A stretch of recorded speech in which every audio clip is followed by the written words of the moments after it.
ఈరోజు వీడియోలో మనం శివుని గురించి తెలుసుకుందాం. లార్డ్ శివ త్రిలోకానికి అధిపతి, ఆది దేవుడు అంటారు. ఎందుకంటే శివుణ్ణి యూనివర్సులో ఉన్న ఏ శక్తి కూడా ఎదిరించలేదు. శివుడి యొక్క జననం ఎలా జరిగింది మీరెప్పుడైనా ఆలోచించారా?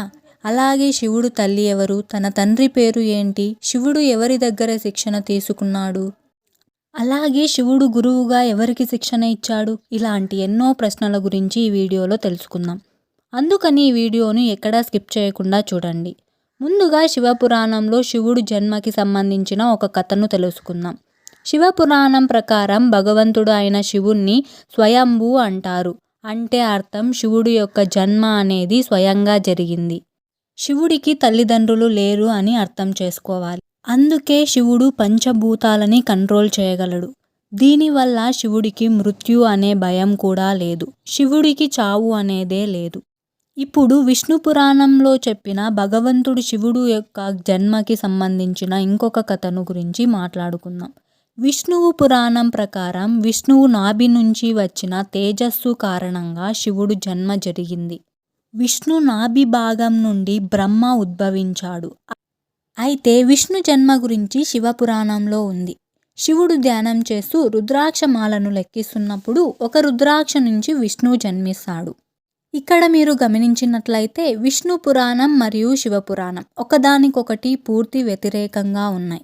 ఇవే కాకుండా శివుడు జన్మకి సంబంధించిన ఇంకొక పురాతకమైన కథ కూడా ఉంది. ఈ కథ గురించి మీ ఇంట్లో మీ అమ్మమ్మ తాతయ్యలు చెప్పే ఉంటారు. ఇంతకీ ఆ కథ ఏంటి అంటే, ఒకానొక సమయంలో విష్ణువు మరియు బ్రహ్మకి మధ్య పెద్ద ఆర్గ్యుమెంట్ జరిగింది.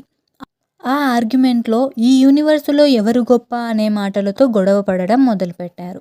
అలా వీళ్ళిద్దరి మధ్య ఆర్గ్యుమెంట్ జరుగుతున్న సమయంలో శివుడు మెరుస్తున్న స్తంభంలా ప్రత్యక్షమయ్యాడు. బ్రహ్మ మరియు విష్ణువు ఇద్దరికీ కూడా ఎక్కడ ఏం జరుగుతుందో అర్థం కాలేదు.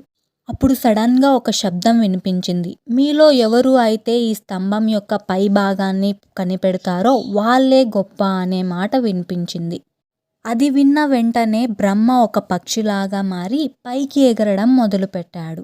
అలాగే విష్ణువు వరాహ రూపం దాల్చి స్తంభం యొక్క చివరి భాగం వెతకడానికి బయలుదేరాడు. అలా చాలాసేపు వెతికిన తర్వాత బ్రహ్మ మరియు విష్ణువుకి ఇద్దరికీ కూడా స్తంభం యొక్క చివరి భాగం కనిపించలేదు. చివరికి వీళ్ళిద్దరూ కూడా ఓటమిని అంగీకరించారు. ఆ తర్వాత శివుడు స్తంభం రూపాన్ని త్యజించి అసలైన రూపంలోకి మారిపోయాడు.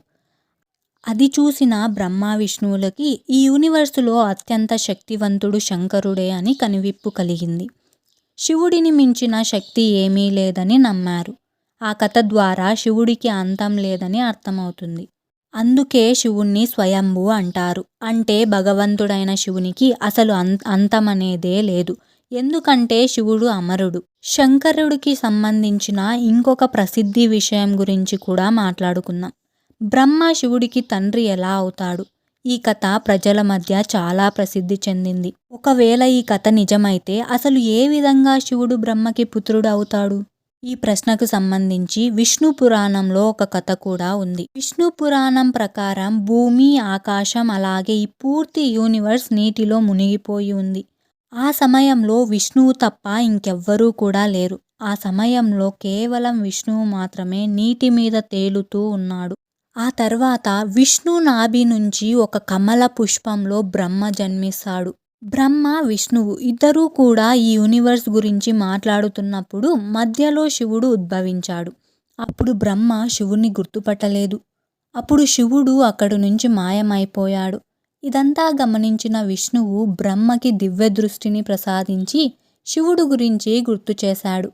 ఆ తర్వాత బ్రహ్మదేవుడు తన తప్పును తెలుసుకుని శివుణ్ణి క్షమాపణ అడిగి పుత్రుడు రూపంలో తనకి జన్మించమని శివుణ్ణి అడగగా అప్పుడు ఆ శివుడు బ్రహ్మదేవుడు ప్రార్థనని అంగీకరించి ఆశీర్వాదమిచ్చాడు. ఆ తర్వాత బ్రహ్మదేవుడు ఈ సృష్టిని సృష్టించే సమయంలో ఒక పిల్లవాడి అవసరం పడింది. అప్పుడు శివుడు యొక్క ఆశీర్వాదం బ్రహ్మదేవుడికి గుర్తొచ్చింది. వెంటనే శివుడి కోసం బ్రహ్మ తపస్సు చేయడం మొదలుపెట్టాడు. అలా కొంతకాలం తర్వాత శివుడు ఒక బాలుడు రూపంలో బ్రహ్మ ముందు ప్రత్యక్షమయ్యాడు. ఆ బాలుడు బ్రహ్మ ముందు నిల్చొని ఏడుస్తున్నాడు. అప్పుడు ఆ బాలుడిని ఎందుకు ఏడుస్తున్నావని అడగగా అప్పుడు ఆ బాలుడు నాకు ఎలాంటి పేరు లేదు అని సమాధానమిచ్చాడు. అలా బ్రహ్మదేవుడు ఆ బాలుడికి రుద్ర అనే పేరు పెట్టాడు. ఆ పేరుకి అర్థం ఏడుస్తున్నవాడు అని అర్థం. ఆ పేరు పెట్టినప్పటికీ కూడా ఆ బాలుడు ఏడుపు ఆపలేదు. దానితో బ్రహ్మ ఇంకొక పేరు పెట్టాడు. రెండో పేరు కూడా ఆ బాలుడికి నచ్చలేదు. అలాగే ఇంకా ఏడుస్తున్నాడు. ఏదో విధంగా పిల్లాడి ఏడుపు ఆపాలని బ్రహ్మదేవుడు శివుడికి 108 పేర్లు పెట్టాడు. రుద్ర, సర్వ, భావ్, ఉగ్ర, ఈశాన్ మరియు మహాదేవ్ అని. శివపురాణం ప్రకారం ఈ పేర్లన్నీ కూడా భూమి మీద రాయడం జరిగింది. దీని తర్వాత శ్రీమతాదేవి మహాపురాణం గురించి మాట్లాడుకోవాలి. ఈ పురాణంలో మహాదేవుడి యొక్క తల్లిదండ్రుల గురించి చెప్పారు. శ్రీమతాదేవి మహాపురాణం ప్రకారం ఒకసారి నారదుడు తన తండ్రి బ్రహ్మతో సృష్టి నిర్మాణం ఎవరు చేశారు, అలాగే మీ త్రిమూర్తుల తల్లిదండ్రులు ఎవరు అని అడగగా అప్పుడు బ్రహ్మదేవుడు ఈ విషయం గురించి చెప్పాడు. బ్రహ్మదేవుడు చెప్పిన విషయం చాలా ఆశ్చర్యంగా ఉంటుంది. బ్రహ్మ ఏం చెప్పాడంటే దుర్గాదేవి నుండి బ్రహ్మ, విష్ణు, మహేశ్వరులు పుట్టారని సెలవిచ్చాడు. ఆ దుర్గాదేవినే మా ముగ్గురు తల్లి అని బ్రహ్మ చెప్పాడు. మరియు కాల సదాశివుడు మా త్రిమూర్తుల తండ్రి అని చెప్పాడు. ఈ కథతో పాటు దేవీ మహాపురాణంలో బ్రహ్మ విష్ణువులకి జరిగిన గొడవ గురించి ఇంకొక కథ కూడా ఉంది. దేవీ పురాణం ప్రకారం ఒకసారి బ్రహ్మ మరియు విష్ణువుకి గొడవ జరిగింది. గొడవలో భాగంగా బ్రహ్మ ఈ సృష్టిని నేనే తయారు చేశాను అని అన్నాడు. దీనికి సమాధానంగా విష్ణువు నీకు నేను తండ్రిని, ఎందుకంటే నువ్వు నా నాభి నుండి ఉద్భవించావు కాబట్టి అన్నాడు. అలా వీళ్ళిద్దరి మధ్య గొడవ పెరుగుతూ వచ్చింది. ఈ విషయాన్ని గమనించిన సదాశివుడు అక్కడికి వచ్చి పుత్రుల్లారా, నేను మీకు యూనివర్స్ని చేయటంలో పాలిచెర్రి లాంటి 2 పండ్లను అప్పగించాను. ఇదే విధంగా శంకరుడికి సంహరణ, త్రినోగతి లాంటి పండ్లను అప్పగించాను. సదాశివుడు ఇంకా మాట్లాడుతూ నాకు 5 ముఖాలున్నాయి. 1 ఆకార్, 2 ఉకార్, 3 ముకార్, 4 బిందు మరియు 5వ ముఖం నుంచి నాద్ అంటే శబ్దం ఉద్భవించేది అని. ఈ 5 ముఖాలని కలిపి చూసినట్లయితే ఓంకారం తయారవుతుంది. ఈ ఓంకారాన్ని మనమందరం శివుని మూల మంత్రంగా చెప్పుకుంటాం.